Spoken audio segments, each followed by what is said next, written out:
सकते हो तो समय अब खत्म हो गया, लेकिन जो सवाल मैंने पूछा था, इतने कामकाज हैं, इतने मुद्दे हैं अगर बीजेपी के अगेंस्ट में आपको बोलने के लिए, तो ये मुरलीधारी से तुलना करने की क्या जरूरत थी? सवाल तो ये था ना, लेकिन आप बात को गोलमोल घुमा गए। दोबारा मैं लौटूंगी, बाकी दो लोगों को भी बोल लेने देते हैं, उसके बाद राजीव जी में आऊंगी।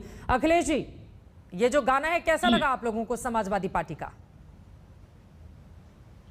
देखिए चित्रा जी, लगभग 29 वर्षों में ये भाजपा, सपा, बसपा ये सब टेस्टेड और रिजेक्टेड हो चुके हैं।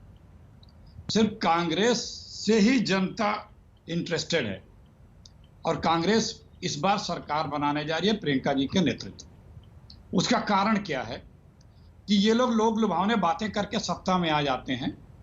एक भी अपने मैनिफेस्टो का पहले पन्ने से मैं शुरुआत कर सकता हूं, एक भी पूरा नहीं हुआ, एक भी गिना सकता हूं एक एक पॉइंट के, और बातें करेंगे बस, ऐसा लगता है वैसा लगता है। वैसे चुनाव के पहले तक उत्तर प्रदेश सहित कई राज्यों में बीजेपी दो फाड़ होने जा रही है। यहाँ योगी जी कहते हैं हम रहेंगे, डिप्टी सीएम कहते हैं नहीं वो नहीं रहेंगे, अभी तय नहीं है और बंटवारा होने जा रहा है बहुत जल्द ही। 250 विधायक विधानसभा के अंदर जिस मुख्यमंत्री के खिलाफ कानून व्यवस्था और फिलहाल के खिलाफ धरना दे चुके हैं, और दूसरी पार्टी में भी यही हाल है। पहले आपस में लोग निपट लें। जनता की लड़ाई सिर्फ कांग्रेस ने लड़ी है पिछले 5 वर्षों में प्रियंका जी के नेतृत्व में, और जनता को सिर्फ उम्मीद कांग्रेस पार्टी से है। मैंने कहा ना, ये सब लोग टेस्टेड और रिजेक्टेड हैं, कांग्रेस पार्टी में ही जनता इंटरेस्टेड है। ये लोग न कानून व्यवस्था की बात करते हैं, न विकास की बात करते हैं, न रोजगार की बात करते हैं। 40 लाख बेरोजगारों ने रजिस्ट्रेशन करा रखा यूपी के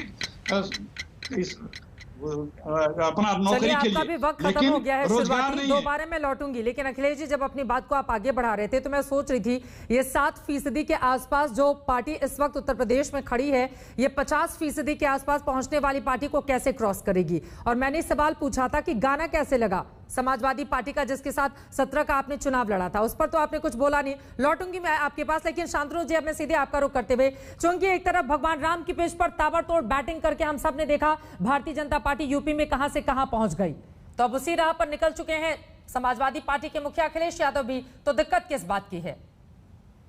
देखिए, भाजपा ने आज से नहीं, पालमपुर अधिवेशन से जो राम मंदिर का मुद्दा है उसके साथ अपनी पॉलिटिकल कैपिटल लगाई है। जब मैंने गाना सुना कि मुरलीधारी कृष्ण बदलकर वेश आ रहे हैं, और उत्तर प्रदेश में मेरा अध्ययन रहता है, तो मैंने कहा जो मुरलीधारी हैं, जो अखिलेश हैं, वो तो कंसों के साथ दिखते हैं मुझे हर समय। राजा भैया जो इतने बड़े अपराधी हैं, उनके जेल मंत्री थे।